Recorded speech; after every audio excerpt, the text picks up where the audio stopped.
Okay, you guys, we got to talk about this book right here. This is Dear Mr. Boyd by indie author H.M. Mast. This is a novella, but it is going to be part of a series.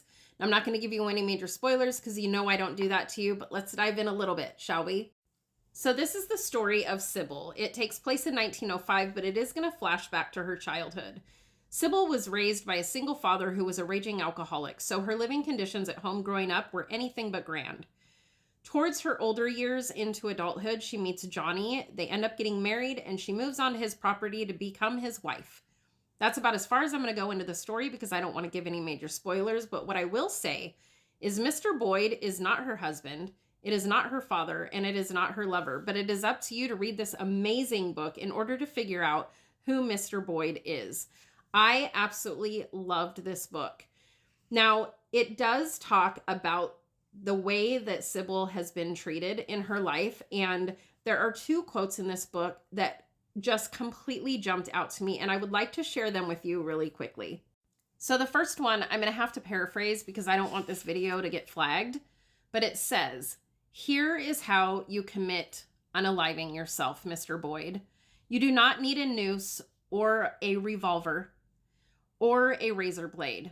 You simply need to say, 'I'm sorry,' over and over again for something you did not do." That struck me. If you have ever lived in an abusive relationship, I'm sure that that's going to strike a chord with you. Now let's go to the second one.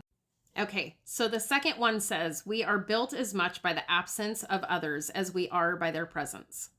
Even though that is a tiny little sentence, that is so beyond powerful.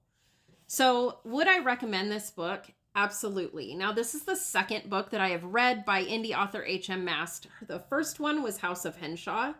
Her writing style is so beautiful. She writes so poetically, and they remind me of great classics like Pride and Prejudice, Anna Karenina, Little Women.